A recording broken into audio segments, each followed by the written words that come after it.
Hi, ഇന്നൊരു കല്യാണത്തിന് പോവാണ്. അപ്പോൾ സാരിയൊക്കെ ഉടുത്ത് സുന്ദരി കുട്ടിയായി റെഡിയായി നിൽക്കുന്നുണ്ട്. അപ്പോൾ ഞാൻ ഫുള്ളായിട്ട് സാരിയുടെ ലുക്ക് എങ്ങനെയുണ്ടെന്ന് കാണിച്ചു തരാം കേട്ടോ. ഇതാണ് എൻ്റെ സാരിയുടെ ഫുള്ള് ലുക്ക്. അത് കഴിഞ്ഞിട്ട് എൻ്റെ മകൻ പ്രണയ് എന്നെ തന്നെ നോക്കിയിട്ടുണ്ട് കേട്ടോ. അപ്പോൾ ഒരു ഹായ് പറയാൻ പറഞ്ഞപ്പോൾ ഹായ് പറഞ്ഞു. അത് കഴിഞ്ഞിട്ട് അടുത്തത് അൻവിത, ആളും റെഡിയായി ഹായ് എന്നൊക്കെ പറഞ്ഞ് നിൽക്കുന്നുണ്ട്. പിന്നെ ഇതാണ് എൻ്റെ lovable husband, my best friend, എല്ലാം കേട്ടോ. അപ്പോൾ അങ്ങനെ റെഡിയായപ്പോൾ ശരി ഇറങ്ങിയ ആളോ പറഞ്ഞ് ഇറങ്ങി. അതിന് ശേഷം കല്യാണ മണ്ഡപം എത്തി. അപ്പോൾ ഓരോരുത്തരെയും കണ്ട് ഹായ് ബായ് എന്നൊക്കെ പറയുന്നുണ്ട്. അപ്പോൾ ഫസ്റ്റ് ഞാൻ കണ്ടത് സുപ്രിയ മിസ്സിനെയാണ് കേട്ടോ.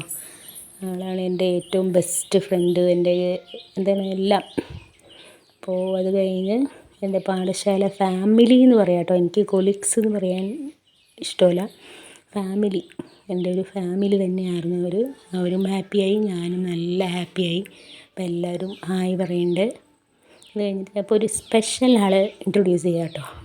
നമ്മുടെ പാഠശാലയിലെ നല്ല സുന്ദരി കുട്ടിയാണ് കേട്ടോ. ഗ്ലാമർ താരമാണ്.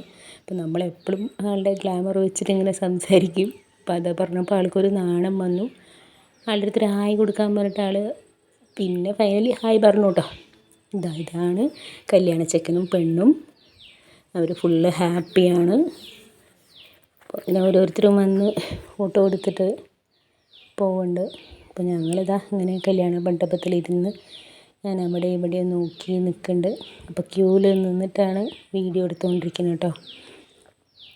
ഇത് അവരെ പിന്നെയും കാണിക്കുകയാണ് ഞാൻ. അവർ ഫുള്ള് ഹാപ്പിയാണ്. അവർക്ക് നിങ്ങൾ വിഷ് ചെയ്യണം കേട്ടോ. ഇത് കല്യാണ പെൺകുട്ടിയുടെ അനിയത്തിയാണ് കേട്ടോ. കഴിഞ്ഞ് ക്യൂ നീങ്ങിണ്ടായിരുന്നില്ല. അപ്പം ശരി എന്നാൽ നിൽക്കണവരും പോണവരും അവിടെ കയറി ഫോട്ടോ എടുക്കണവരുടെ ഒക്കെ ഒരു വീഡിയോ എടുക്കുക പറഞ്ഞിട്ട് അവരുടെയും എടുത്തു കേട്ടോ. അങ്ങനെ ഫൈനലി എടുത്തുകൊണ്ടേ നിന്നു. അത് കഴിഞ്ഞപ്പോഴാണ് എൻ്റെ മക്കൾ കിടന്ന് വരുന്നത്. എൻ്റെ സ്റ്റുഡൻസ് അവരൊക്കെ ഒരു ഹായ് പറയുന്നുണ്ട്. അവർക്കൊരു ഹായ് കൊടുക്കും കേട്ടോ എല്ലാവരും. അപ്പോൾ അത് കഴിഞ്ഞ് ഫൈനലി ഞങ്ങൾ അവിടെ അടുത്ത് കയറി. മഹാലക്ഷ്മിയും ചിക്കനും. അപ്പോൾ പ്ലീസ് എല്ലാവരും വിഷ് ചെയ്യണേ. അത് കഴിഞ്ഞ് സദ്യ കഴിച്ചു. സദ്യ കഴിച്ചിട്ട് പിന്നെ നമുക്കവിടെ വേറെ പരിപാടിയൊന്നുമില്ലല്ലോ. സദ്യ അടിപൊളിയായിരുന്നു കേട്ടോ. അപ്പോൾ അത് കഴിഞ്ഞതും മെല്ലെ അവിടെ നിന്ന് ഇറങ്ങി. ഓക്കേ, ബൈ ബൈ, പിന്നെ കാണാം.